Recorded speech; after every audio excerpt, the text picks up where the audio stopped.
Assalamualaikum warahmatullahi wabarakatuh. Alhamdulillahirrabbilalamin. Wassalatu wassalamu ala asyafi anbiya wal mursalin wa ala alihi wa sahbihi ajma'in. Rabbi shrah li sadri wa yassir li amri wal 'uqdatam min lisani yafqahu qawli, amma ba'd. Pertama kali marilah kita bersama-sama merafakkan kesyukuran dan penghargaan kepada Allah Subhanahu taala dengan limpah inayah dan izinnya kita dikurniakan nikmat iman dan kesihatan, dan kita diberi peluang untuk menyambung kuliah maghrib mingguan, yang mana kuliah ni agak lama juga terhentilah dalam kata kesibukan urusan pentadbiran dan sebagainya. Namun pada malam ini saya mengucapkan terima kasihlah kepada LJK, AJK Pi kerana menjemputlah untuk menyambung kuliah maghrib, iaitu mengenai hadis bawah yang hadis ke-9, 10 dan hadis yang ke-11. Yang mana sebenarnya kita ketahui ini adalah satu orang kata usaha kita untuk membajai hati kita dengan kuliah-kuliah maghrib atau kuliah yang ada di sekitar kita, untuk memberi orang kata satu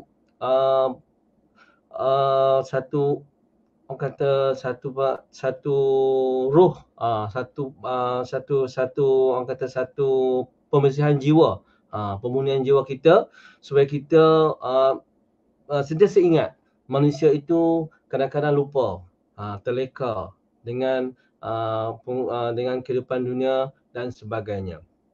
Baik, anak didik yang dimaksud Allah sekalian, kita sambung pada hadis yang ke-10, yang mana hadis ini berkenaan dengan golongan yang memberi syafaat di sisi Allah Subhanahu wa taala.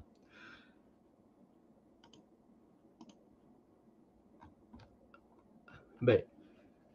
An Aban bin Uthman an Uthman bin Affan radhiyallahu anhu qala Rasulullah sallallahu alaihi wasallam yashfa'u yawmal qiyamah thalatha al-anbiya thumma al-ulama thumma asy-syuhada, akhrajah Ibnu Majah. Baik, maksudnya ada 3 kelompok yang syafaat mereka di hari kiamat akan diterima oleh Allah SWT, iaitu para nabi, para ulama dan para syuhada. Syuhada yang sini ialah mereka menjadi saksi, termasuk mereka yang terbunuh di jalan Allah SWT. Hadirin yang dibaca Allah sekalian, apabila disebut syafa'ah, apakah yang dimaksudkan syafa'ah? Syafa'ah adalah kalimah bahasa Arab yang membawa maksud pelbagai maksud yang boleh kita artikan sebagai perantaraan. Perantaraan untuk menyampaikan permohonan kepada Allah SWT. Namun dalam Imam Muhammad Saleh bin Muhammad Al-Utsaimin mendefinisikan syafa'ah sebagai menegahi bagi yang lain untuk mendapatkan manfaat dan menghilangkan kemudaratan. Kalau asy-syafi', orang yang beri syafaat. Asy-syafi' orang beri syafaat. Dalam konteks ini syafaat ini ialah pertolongan daripada orang-orang yang diberikan, yang mana pertolongan ini telah diizinkan oleh Allah SWT untuk melepaskan manusia daripada kesusahan dan kesengsaraan. Itu syafaat. Nanti kita dengar syafaat Nabi Muhammad SAW dan sebagainya. Tapi dalam hadis ini kita lihat, hadis yang kita nak bincang ni adalah hadis yang menerangkan 3 golongan. 3 golongan yang akan beri syafaat kepada manusia, pada manusia lain. 3 kelompok, iaitu syafaat para nabi, syafaat para ulama dan syafaat para syuhada. Ini adalah selepas daripada syafaat yang paling besar, ialah syafaat Allah Subhanahu wa taala. Itu yang paling besar. Di mana firman Allah SWT, A'udzubillahi minasyaitonirrajim, Qulillahi syafa'atu jami'an lahu mulkus samawati wal ard thumma ilaihi turja'un. Maksudnya, katakanlah wahai Muhammad, syafaat itu semuanya hak kepunyaan Allah. Allah SWT yang syafaat yang besar, Lepas tu kemudian diikuti syafaat para anbiya.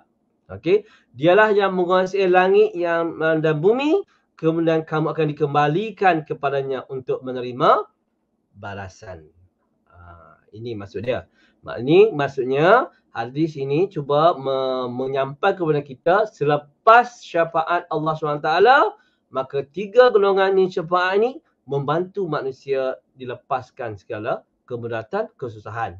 Itu syafaat para nabi, syafaat pada ulama dan syafaat para syuhada. Baik, kita tengok syafaat Allah SWT. Okey. Auzubillahi minasyaitonirrajim. May yashfa'u syafa'atan hasanah yakul lahu nasibun minha wa may yashfa' syafa'atan sayyi'atan yakul lahu kiflun minha. Maksudnya, barang siapa yang berikan syafaat yang baik, niscaya akan memperoleh bahagian pahala daripadanya. Dan barang siapa beri syafaat yang buruk, niscaya akan mikul bahagian dosa daripadanya. Surah An-Nisa ayat 85. Maknanya di sini, ayat ini menjelaskan bahawa Allah SWT dialah yang paling utama memberi syafaat dan mengizinkan syafaat manusia lain. Dan para anbiya dan para syuhada sebagainya. Itu yang kita nak faham. Okey. Makna di sini, dialah yang beri syafaat. Maknanya Allah SWT beri izin dia. Tanpa izinnya tak boleh syafaat. Okey, bentuk syafaat ialah mengurangi siksaan, kesusahan hari kiamat dan disegerakan kebaikan di akhirat, dan dicegah masuk neraka dan dikeluarkan dari api neraka. Okey, maknanya di sini dengan izinnya oleh Allah SWT, maka syafaat itu diberi kun fayakun dia. Okey. Baik. Itu maknanya di sini syafaat Allah lah syafaat yang paling besar, diikuti oleh mengikut sabda Rasulullah SAW, fayashfa'u an-nabiyyu wal malaikatu wal mu'minu fayaqulu jabaru baqiyat syafa'ati. Para nabi, para malaikat dan orang beriman semua telah memberi syafaat. Fayaqbidu qabdatan minan nar fayukhju aqwaman qali ini okey itu. Maksud di sini maknanya sekarang tinggallah syafaatku. Syafaat itu refer kepada Allah SWT. Okey, itu syafaat Allah SWT. Kita tengok apakah syafaat para nabi. Okey, syafaat para nabi kita tahu bahawa nabi ini Allah SWT beri kelebihan, keistimewaan untuk beri syafaat pada umat dia. Okey, mana nabi kita Muhammad SAW, semua para anbiya, okey, termasuk nabi kita SAW, diberi kelebihan hak untuk beri syafaat di hari kiamat. Kenapa? Kerana adalah satu keistimewaan yang Allah gunakan untuk para nabi, termasuk Nabi kita SAW, untuk melepaskan atau mengurangkan kemudaratan, kesusahan, api neraka dan sebagainya. Itu hak milik Allah. Allah yang bagi kepada para anbiya, maksud Nabi kita Muhammad SAW. Okey. Kemudian syafaat juga Allah SWT beri kepada orang-orang yang apa? Orang yang ulama.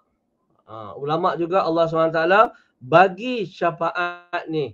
Kenapa? Dia memberi supaya dengan syafaat daripada ulama ini mengurangkan kesusahan, mengelakkan dari sebagainya.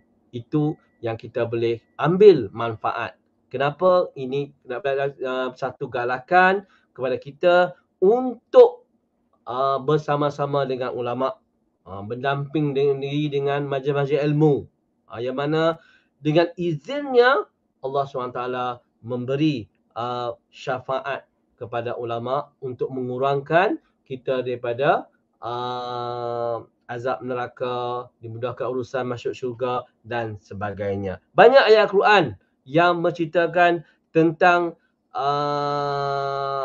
tentang ulama, yang mana yang ni adalah salah satu memberi gambaran pada kita supaya kita senantiasa mendampingi ulama. Al-ulama warasatul anbiya. Mana di situ kita bersama dengan ulama-ulama pewaris para nabi. Itulah kita hadis ini menekankan kita tentang kepentingan kita bersama dengan ulama. Okey. Dan seterusnya kita tengok para syuhada. Apa Yusuf masuk para syuhada? Para syuhada ni Allah SWT bagi dia kelebihan juga untuk memberi syafaat kepada mukmin yang lain. Kenapa? Kerana para syuhada ini adalah mereka yang dipilih oleh Allah SWT yang syahid dalam Islam. Okey, tambah syahid banyaklah syahid tu, sama ada syahid Kabir atau syahid Soghir dan sebagainya. Ini adalah hadis Imam menerang kepada kita tentang syafaat. Syafaat yang mana ia memberi gambaran pada kita, inilah satu cara untuk kita berusaha untuk mendapatkan syafaat, sama ada syarapan Nabi. Bagaimana? Nabi bagaimana? Dengan kita senantiasa. Anda kita tahu, kalau kita berada Muhammad SAW, kita senantiasa berselawat ke atas Nabi kita Muhammad SAW. Membanyakkan selawat ke atas Nabi. Yang mana bila kita membanyakkan selawat ke atas Nabi, membolehkan kita menjadi dapat syafaat daripada Nabi Muhammad SAW. Dan ini juga dalam kehidupan kita juga, kita nak dapat syafaat juga, kita senantiasa ikhlas beribadah kepada Allah semasa hidup. Dan mengelakkan daripada melakukan perkara yang menyekutukannya. Okey? Yang mana ini adalah penghalang kepada syafaat daripada Rasulullah sallallahu alaihi wasallam. Okey? Maknanya apabila kita menunaikan masuk Nabi SAW, semua Nabi memiliki doa yang mustajab. Semua Nabi menyegah doa mustajab mereka, adapun aku menyebut untuk umatku sebagai syafaat bagi mereka, dan itu akan didapat oleh umatku yang meninggalkan dan tidak menyekutukan Allah. Maknanya kalau kita ni, umat Islam yang meninggal tu, dia meninggal dalam Islam, dan meninggal dalam kalimah la ilaha illallah, maka dia akan mendapat syafaat daripada Nabi Muhammad sallallahu alaihi wasallam. Itu hadis, itu yang dikatakan oleh Rasulullah SAW, ada syafaat khusus kepada umat Islam. Okey? Itu cara kita nak dapat syafaat Nabi. Selain itu juga, kita senantiasa berdoa supaya kita diberi wasilah. Wasilah ni maksudnya supaya kita diberi pertolongan atau hubungan, diberi satu orang kata perkaitan. Mana Allah SWT, bila kita bisa berdoa, ya Allah bagi aku dapat syafaat daripada Rasulullah SAW, sentiasa berdoa selepas solat dan sebagainya, maka di situ juga Allah SWT, itu cara doa kita untuk mendapat syafaat daripada Nabi Muhammad SAW. Okey. Selain itu juga, kita juga boleh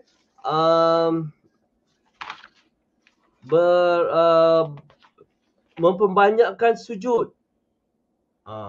Sujud ni untuk dapat syafaat baginda. Sujudlah satu ibadah yang paling mudah tapi agak sukar kita untuk dilaksanakan. Kita hanya sujud je. Tapi kita sujud tanpa menghadirkan rasa cinta dan kasih kepada Allah SWT. Maknanya, bila dekat sujud kita berhampir, kita minta doa pada Allah Ta'ala supaya kita ni diberi syafaat oleh Rasulullah SAW. Okey? Dan syafaat Nabi Muhammad SAW ni terbahagi pada 5 jenis. Apa dia? Yang pertama, syafaat untuk membebaskan umat manusia daripada kedahsyatan padang mahsyar. Maknanya memang ada khusus.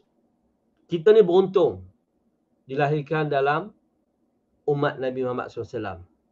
Itu kita beruntung. Kenapa?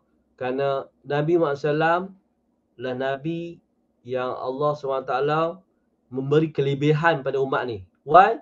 Kerana kita adalah umat yang paling lama. Paling lama daripada 1400 daripada Nabi Muhammad SAW sampai kini berapa tahun? Paling lama berbandingkan Nabi-Nabi yang sebelum ni. Maka Allah SWT bagi kelebihan kepada Nabi Muhammad SAW beberapa syafaat. Yang pertama, syafaat untuk membebaskan umat manusia daripada kedahsyatan padang mahsyar. Okey. Yang sebenarnya syafaat untuk memasukkan suatu kaum ke dalam syurga tanpa hisab dan perhitungan. Yang ini satu lagi. Yang sebenarnya syafaat kepada kaum setelah dihisab. Maksud di sini dengan syafaat Rasulullah SAW dimasukkan syurga tanpa kira apa-apa pun. Itu kelebihan. Kalau contoh manusia ada orang Muslim tu, Allah SWT dia ada buat amalan yang mendekatkan kepada yang amalan berkaitan dengan Rasulullah SAW, banyak selawat sebagainya, itu akan menjadi satu asbab untuk masuk syurga tanpa hisab. Sebenarnya syafaat mengeluarkan mereka yang berdosa dari azab neraka, itu lepas syafaat Rasulullah SAW. Syafaat menaikkan ke tingkat yang lebih tinggi di syurga. Itu syafaat.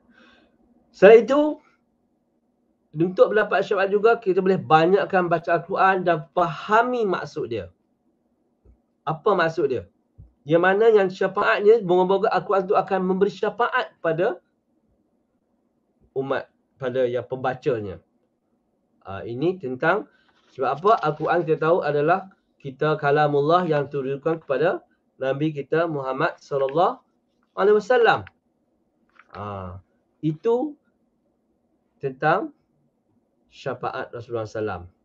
Begitulah syafaat ulama. Ulama ni Allah SWT mengangkat derajat ulama. Kenapa? Mereka ini dah diberi pengetahuan, diberi kefahaman yang mendalam dalam Al-Quran dan sebagainya.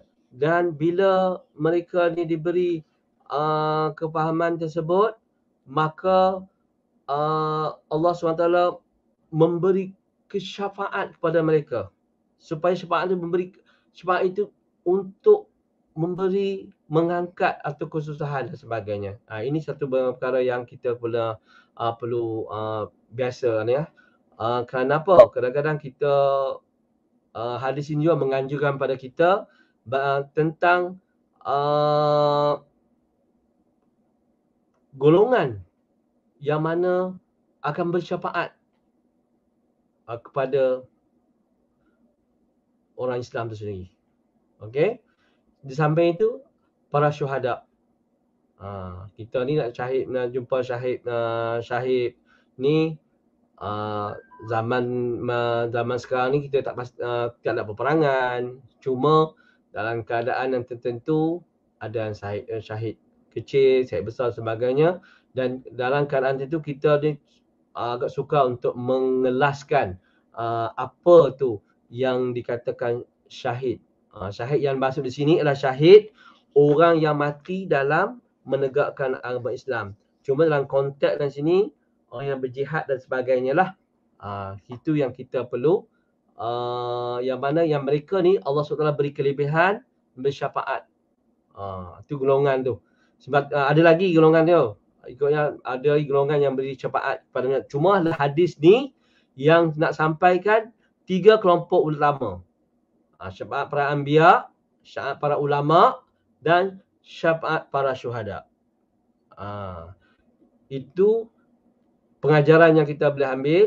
Yang pertama, kita senantiasalah berbanyak-banyak untuk berselawat kata Nabi Muhammad SAW.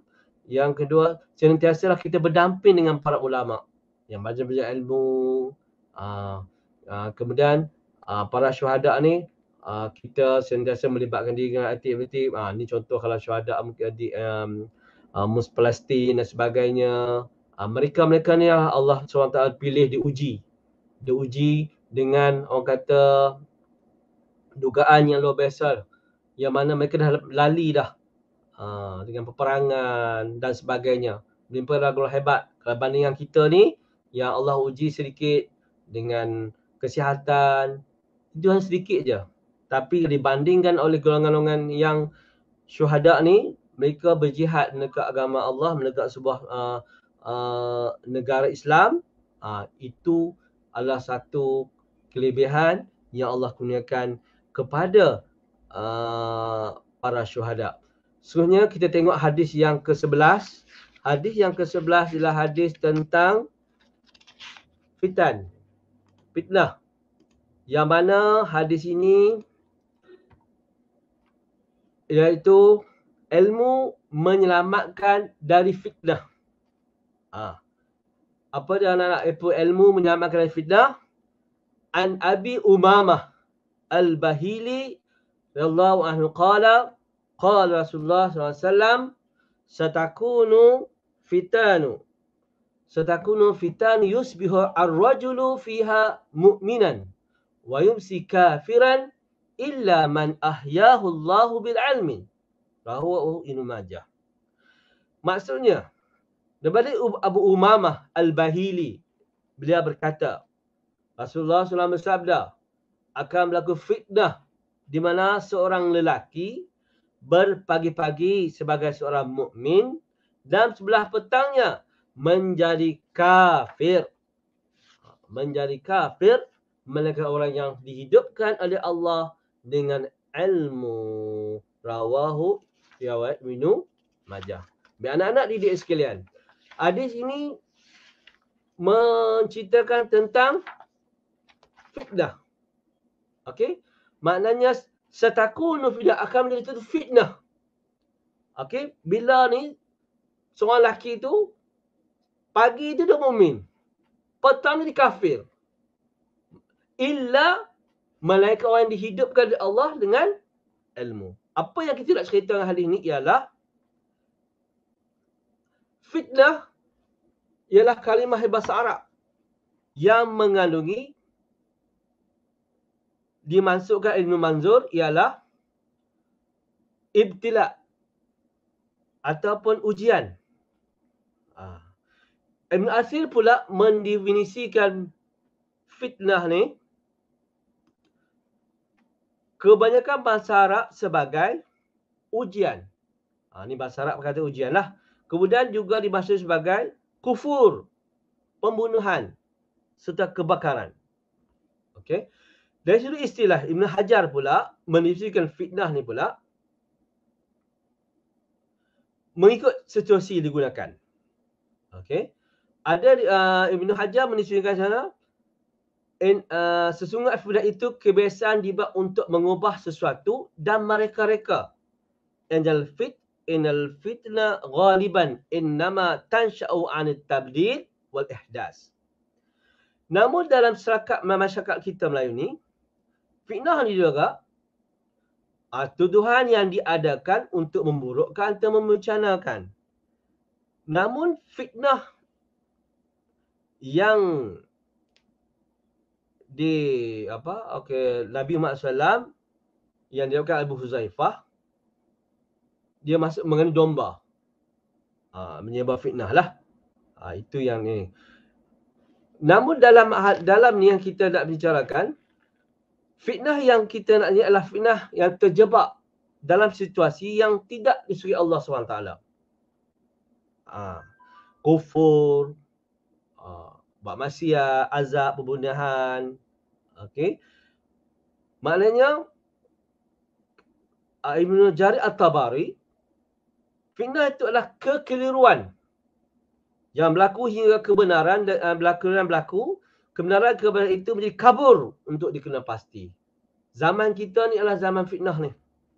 Okey, kita hidup dalam penuh cabaran, dugaan. Banyak isu-isu timbul yang mengganggu sistem, mengganggu dia punya kehidupan Muslim. Perkembangan teknologi maklumat, perkembangan alat komunikasi dan sebagainya, yang mana fitnah ni sering berlaku. Okey.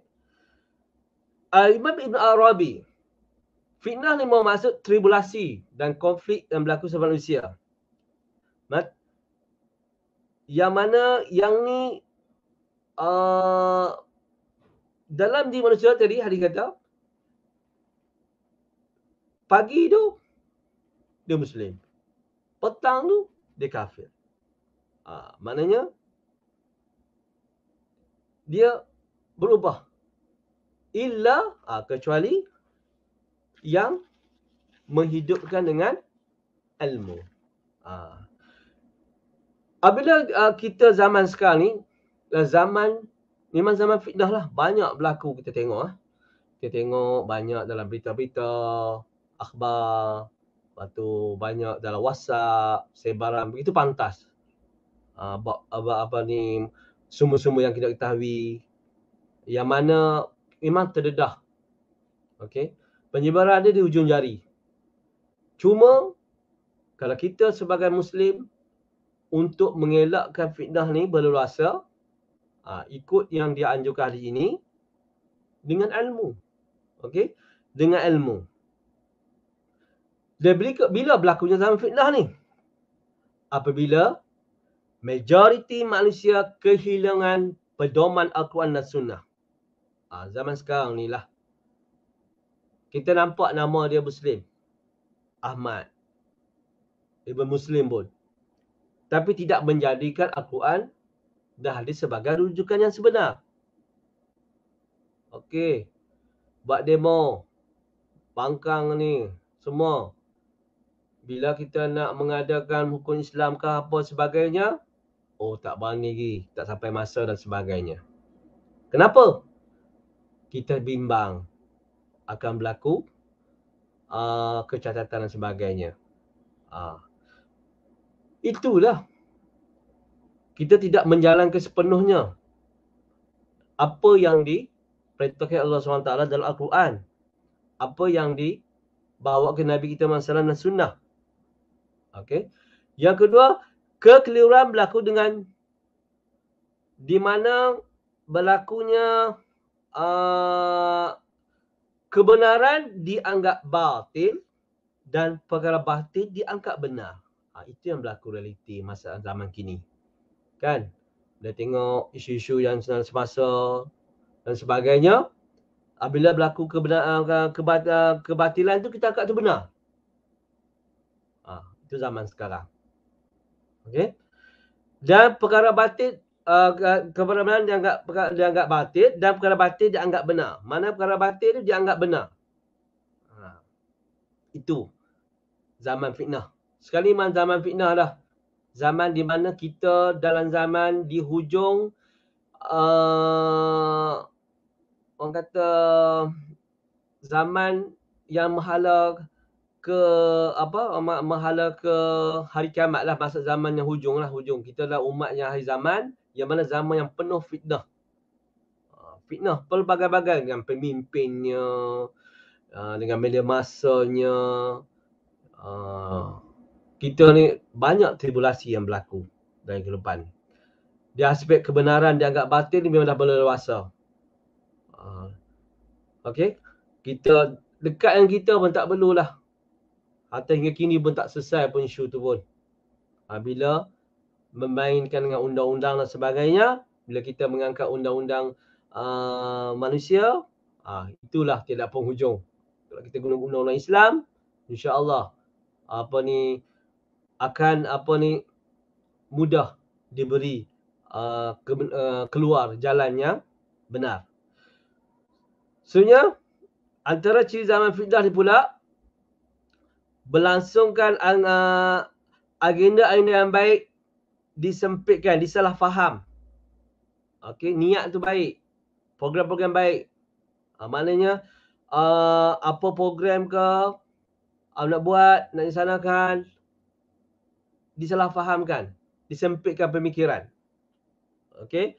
Dan orang yang jujur tu tak dapat tempat. Tapi orang yang nak penipuan, pengkhianatan tu dia dapat tempat. Itu zaman sekarang ni. Kezaliman, penindasan, krisis tu berlaku. Zaman kita lah ni lah.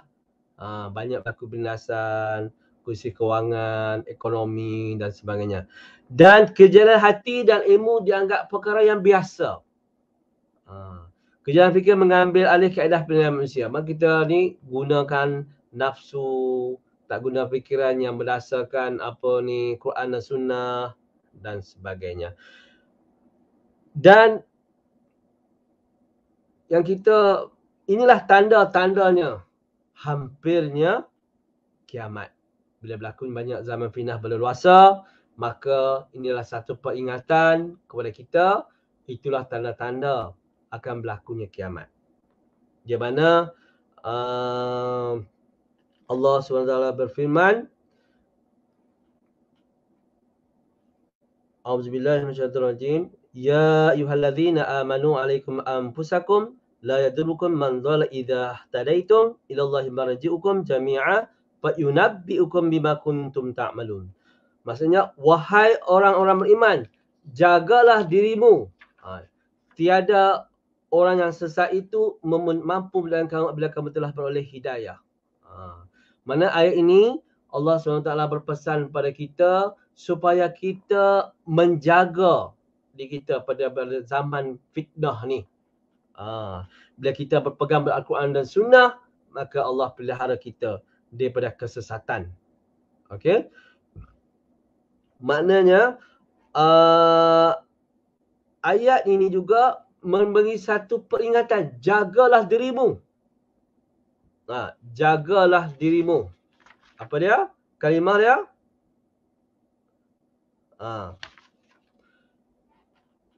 Maka Nabi Muhammad SAW juga menambah apa dia berkata, teruskanlah olehmu, maksud Nabi SAW pada riwayat Tirmizi, teruskanlah olehmu untuk selalu menyeru kepada yang ma'ruf dan mencegah kemungkaran. Silakan melihat sebab kedekut ini hati, hawa nafsu yang diutamakan. Maknanya Rasulullah menyeru supaya golongan yang berdakwah tu teruskan berdakwah untuk menyeru kepada ma'ruf dan mencegah nahi mungkar. Maknanya zaman ni Rasulullah ingatlah, zamanmu akanlah zaman penuh ujian. Orang-orang yang bergantung dengan agama seperti menggenggam bara api. Mana situ masa tu getir. Okey. Dan akan boleh pahala umpama orang yang 50 orang turut melakukan amalan sama. Maknanya Allah SWT masa ni, hadis ni menceritakan kita, maka ni zaman kita ni adalah zaman yang di mana dah diceritakan Nabi Muhammad SAW bahawa orang yang menyeru kebaikan tu rasa menggambar api macam mana? Sukar, dipandang negatif dan sebagainya, satu dugaan. Okey. Dan dakwah ni lah penting. Mana dakwah ni untuk sebagai satu cara untuk menghapuskan penyakit-penyakit jiwa yang merosakkan agama. That's why lah, bila zaman ni, zaman fitnah ni, kita memperingkatkan dakwah, menyeru kepada kebaikan. Yang ni. Okey. Banyak hadis Rasulullah yang menceritakan tentang bila zaman fitnah ni, zaman yang mana keluarnya pelbagai macam-macam bentuk bentuk fitnah, yang mana ia adalah satu peringatan yang disampaikan oleh Rasulullah SAW, yang mana bila ni fitnah ni berlaku, apa kita nak buat? Kita tingkatkan dengan ilmu pengetahuan. Kenapa? Dengan ilmu pengetahuan ni mampu memelihara manusia daripada apa? Terjerumus dengan mungkar. Okey. Bagaimana cara dia untuk selamat kita dari fitnah ni? Okey. Bagaimana? Yang pertama, yang disebut tadi, menyibukkan diri dengan ilmu. Kenapa Ali menekankan ilmu? Kenapa? Bila kita menuntut ilmu, talabul ilmi, menuntut ilmu, Allah SWT akan bukakan kita jalan kemudahan, jalan kebenaran. Kita lah bezakan yang baik yang buruk.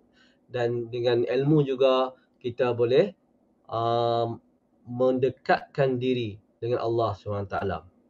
Rasulullah SAW bersabda, "May yuridillahi bihi khaira yufaqqihu fiddin." Dan siapa yang menghendaki kebaikan, baginya nasihat Allah akan menjadikan kefahaman dalam agama. Maknanya kita ni bila kita dalam dunia zaman fitnah ni, nak selamat, nak apa?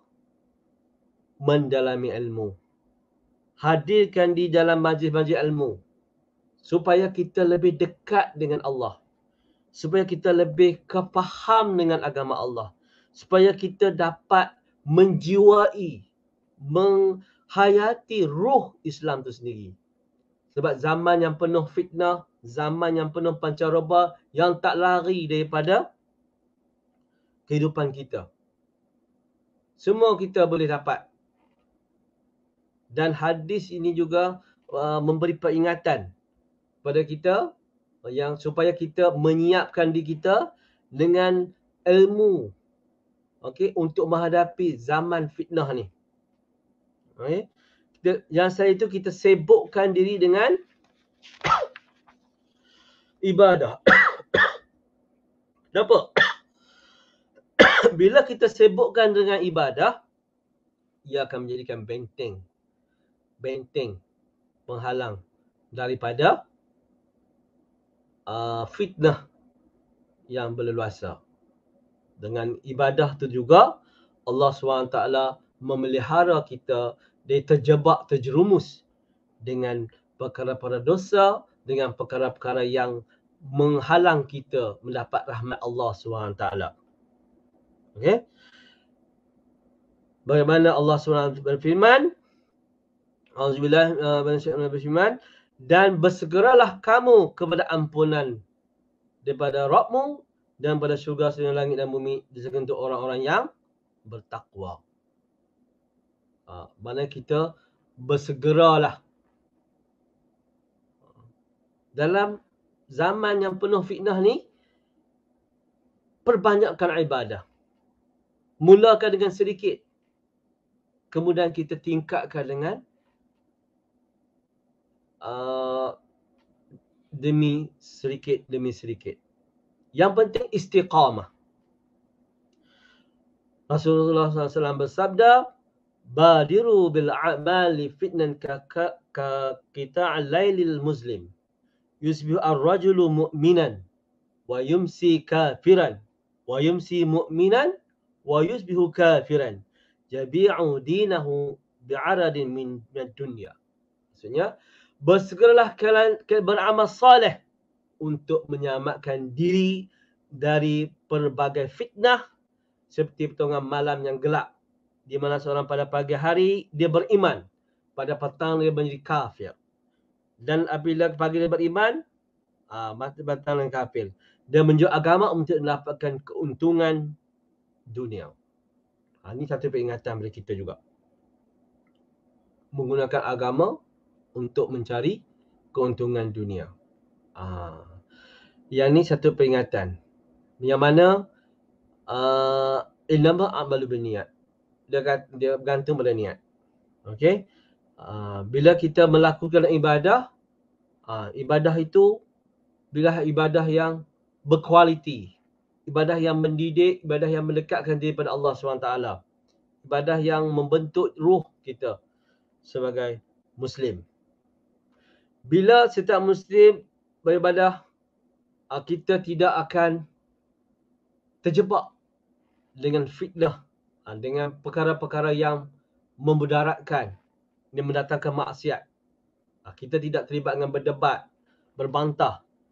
Kenapa? Rasulullah bersabda, "Ni'matani maghbun fihima kathir minan nas, as-sihhah wal faragh." Maksudnya, ada dua kenikmatan yang kebanyakan manusia tertipu padanya. Yang pertama, nikmat sihat. Yang kedua, waktu luang. Ni kita kena ingat. Bila kita sihat, Bila sihat tu gelah kita diberi ruang untuk menyibukkan diri kita dengan ibadah. Okey. Bila sihat, muda, okey, ada hadis kan. Rebutlah 5 perkara, sebelum datang 5 perkara. Okey. Dan bila kita waktu yang terluang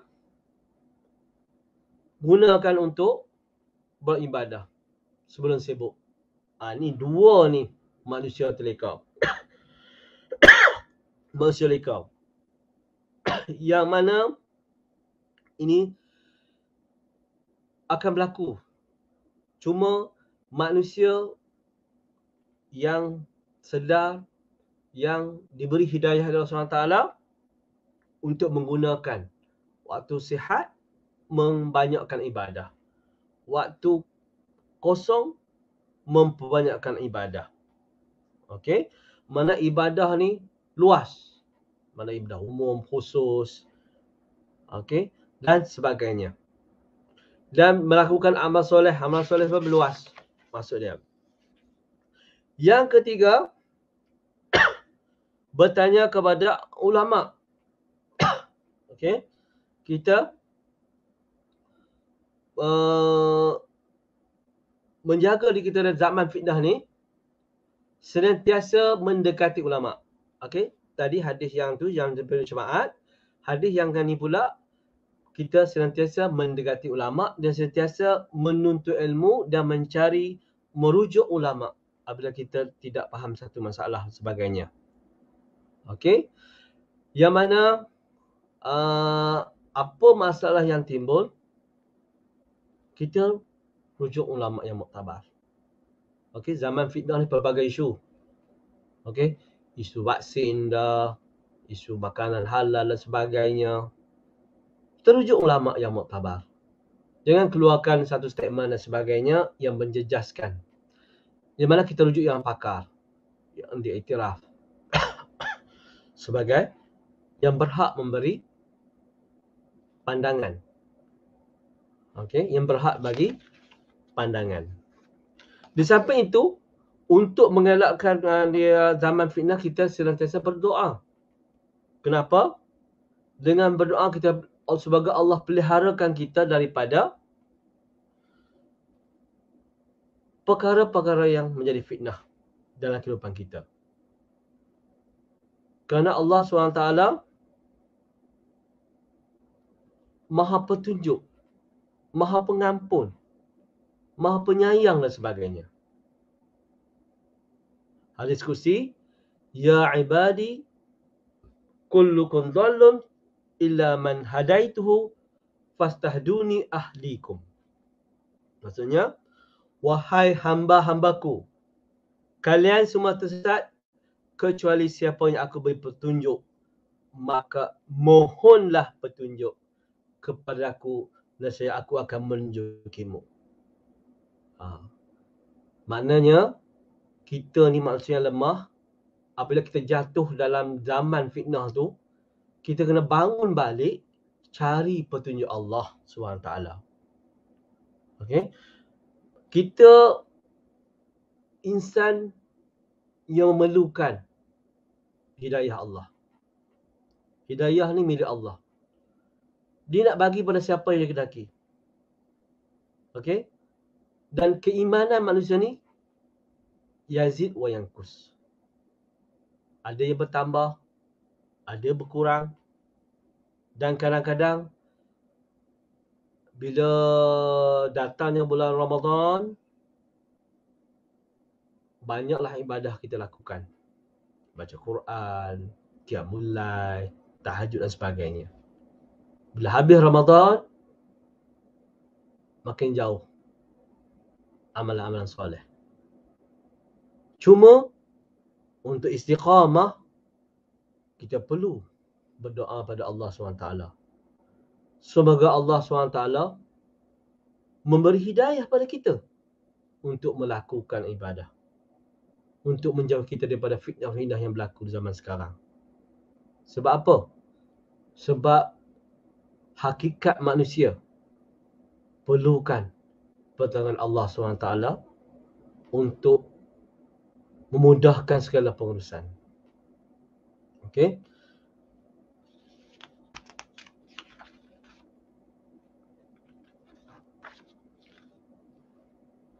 Oleh itu, daripada hadis yang ke-11 ini menekankan pada kita ni berada zaman fitnah.